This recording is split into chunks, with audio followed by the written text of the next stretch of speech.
नमस्कार। ऊर्जा मंत्री बेंजामिन फ्रैंकलिन ने कहा था, ऊर्जा और दृढ़ता सब कुछ जीत लेती है। आज हम इसी ऊर्जा और भारत की दृढ़ता की बात करेंगे, खासकर भू राजनीतिक दबावों के बीच। मुद्दा है भारत रूस तेल व्यापार और उस पर बढ़ते पश्चिमी प्रतिबंधों का खतरा। इसमें हम खासतौर पर अमेरिका के नए प्रस्तावित रशियन सैंक्शंस एक्ट 2025 को देखेंगे। ये विश्लेषण द हिंदू के एक हालिया लेख पर आधारित है और हाँ, यूपीएससी मुख्य और प्रारंभिक परीक्षा की तैयारी करने वालों के लिए ये टॉपिक बहुत महत्वपूर्ण हो सकता है। आम जानकारी के लिए भी ये काफी प्रासंगिक है।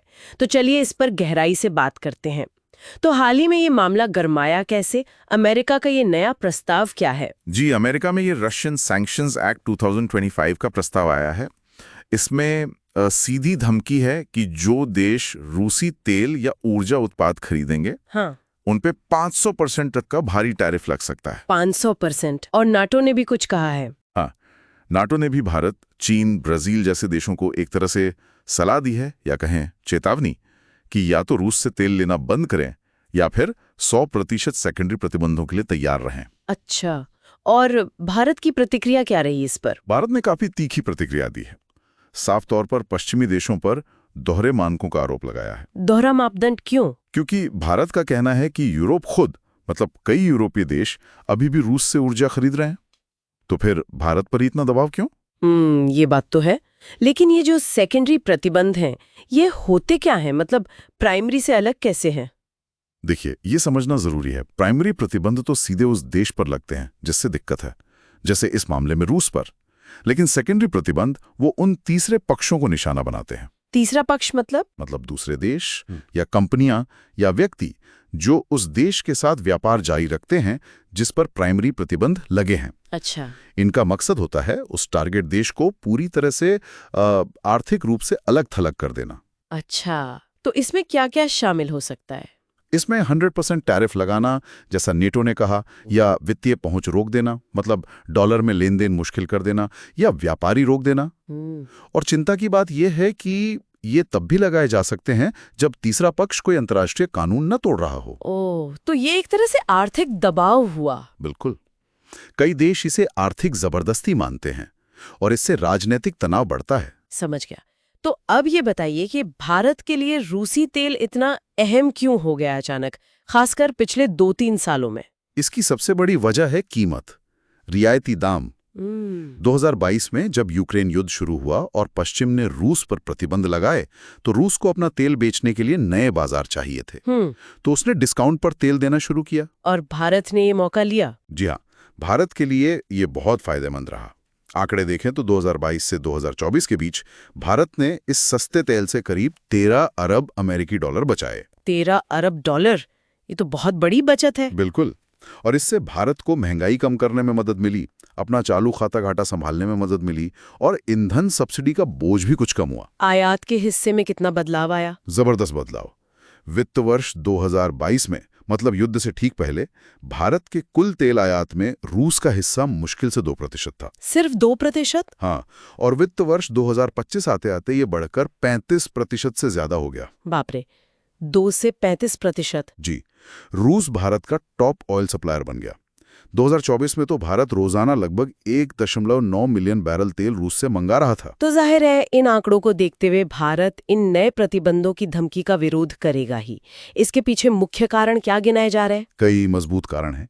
सबसे पहला और सबसे बड़ा कारण है ऊर्जा सुरक्षा। हाँ, वो तो है ही। भारत अपनी जरूरत का 85% से भी ज्यादा तेल बाहर से मंगाता है। ऐसे में रूस एक बड़ा और, जैसा हमने कहा, सस्ता स्रोत बन गया है। और सोचिए, अगर रूस को बाजार से बाहर कर दिया गया, जो दुनिया की करीब 10% तेल सप्लाई देता है, तो तेल की कीमतें कहां जाएंगी? अनुमान है $130 प्रति बैरल तक पहुंच सकती हैं। बाप रे, उसका असर तो हर चीज पर पड़ेगा। बिल्कुल। दूसरा कारण वही पश्चिमी देशों का दोहरा रवैया। भारत लगातार कह रहा है कि यूरोप खुद गैस ले रहा है, भले ही तीसरे देशों के जरिए ले रहा हो। जैसे 2024 में ईयू ने अपनी जरूरत की करीब 18% गैस रूस से ही आयात की। और तीसरा कारण?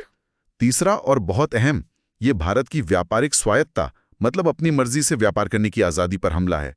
ये जो 100% से 500% टैरिफ की धमकी है, ये सिर्फ तेल तक सीमित नहीं रह सकती, ये अमेरिका को होने वाले भारत के सभी निर्यातों पर लग सकती है। मतलब आईटी, कपड़ा, फार्मा, सब पर? हाँ, सब पर। इससे हमारा जो अमेरिका के साथ 41 अरब डॉलर का व्यापार अधिशेष है 2024-25 का आंकड़ा, वो पूरा का पूरा खतरे में आ सकता है। क्या पहले भी ऐसा हुआ है कि भारत ने दबाव में आयात रोका हो? हाँ, याद कीजिए 2019 में अमेरिका के सेकेंडरी प्रतिबंधों के दबाव में ही भारत को ईरान से तेल लेना बंद करना पड़ा था। अच्छा, हाँ, ईरान वाला मामला। तो भारत इसे एक दबाव की रणनीति की तरह देख रहा है। जी बिल्कुल। और भारत लगातार अमेरिका से बातचीत कर रहा है, अपनी चिंताएं बता रहा है और इन प्रस्तावित टैरिफ से छूट या रियायतें मांगने की कोशिश कर रहा है। तो इस मुश्किल स्थिति से निकलने के लिए भारत क्या रणनीतियां अपना रहा है या अपना सकता है? देखिए, भारत कई मोर्चों पर एक साथ काम कर रहा है। पहला, ऊर्जा आयात का विविधीकरण, मतलब सिर्फ एक दो देशों पर निर्भर ना रहना और स्रोत ढूंढना। हाँ, अब भारत पहले के 27 देशों के बजाय 40 देशों से कच्चा तेल मंगा रहा है। इसमें अमेरिका और ब्राजील से आयात बढ़ाया जा रहा है।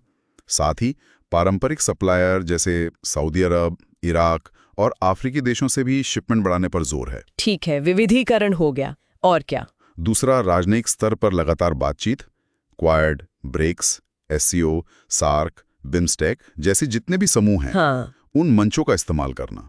साथ ही अमेरिका और यूरोपीय संघ के साथ G20 और सीधी बातचीत जैसे 2+2 बैठकें, इनके जरिए प्रतिबंधों से छूट की मांग करना। कूटनीति भी जरूरी है। और देश के अंदर क्या किया जा सकता है? बिल्कुल। तीसरा, अपने सामरिक पेट्रोलियम भंडार SPR को बढ़ाना। ये हमारे आपातकालीन रिजर्व होते हैं। हाँ, इमरजेंसी के लिए। जी। चौथा, घरेलू ऊर्जा उत्पादन को हर तरह से बढ़ावा देना। इसमें नए तेल गैस क्षेत्रों में निवेश, इथेनॉल ब्लेंडिंग को बढ़ाना, बायोफ्यूल, हाइड्रोजन उत्पादन, ये सब शामिल है। और पांचवा, जो कि बहुत महत्वपूर्ण है, नवीनीकरणीय ऊर्जा पर जोर, राष्ट्रीय सौर मिशन, ग्रीन हाइड्रोजन पहल, इनको तेजी से आगे बढ़ाना। और साथ ही स्टोरेज और ट्रांसमिशन के ढांचे को भी सुधारना होगा। तो कुल मिलाकर तस्वीर ये उभर रही है कि अमेरिका और नाटो का दबाव तो बढ़ रहा है, लेकिन भारत अपनी ऊर्जा सुरक्षा और रणनीतिक स्वायत्ता को बनाए रखने के लिए रियायती रूसी तेल पर अपने निर्भरता का बचाव कर रहा है। साथ ही पश्चिमी देशों के दोहरे मानकों पर भी सवाल उठा रहा है। भविष्य के लिए, जैसा आपने बताया, भारत आयात में विविधता लाने, कूटनीतिक प्रयासों को तेज करने और घरेलू उत्पादन बढ़ाने पर ध्यान केंद्रित कर रहा है। यूपीएससी अभ्यर्थियों के लिए यहाँ ये समझना बहुत जरूरी है कि कैसे ऊर्जा सुरक्षा, विदेश नीति के लक्ष्य और आर्थिक हित आपस में उलझे हुए हैं। और यहीं पर एक बहुत बड़ा अहम सवाल भविष्य के लिए खड़ा होता है। क्या सवाल? सवाल ये कि क्या भारत अपनी तात्कालिक ऊर्जा जरूरतों को पूरा करने और अपनी विदेश नीति की दीर्घकालिक स्वायत्ता को बनाए रखने के बीच एक सफल संतुलन साध पाएगा, खासकर तब जब दुनिया की बड़ी शक्तियां अपने प्रतिबंधों के दायरे और उनके असर को लगातार बढ़ाने की कोशिश कर रही हैं। यह वाकई एक बहुत ही विचारणीय प्रश्न है, जिसका जवाब आने वाला वक्त ही देगा। हमें उम्मीद है कि इस विश्लेषण से श्रोताओं को भारत की ऊर्जा कूटनीति की इन जटिलताओं को समझने में मदद मिली होगी। अगर आपको ये चर्चा उपयोगी लगी तो कृपया इसे लाइक करें और चैनल को सब्सक्राइब करें। आपके कोई प्रश्न या विचार हो तो नीचे कमेंट सेक्शन में जरूर लिखें। अगली बार फिर मिलेंगे एक और महत्वपूर्ण मुद्दे पर गहन चर्चा के साथ। धन्यवाद।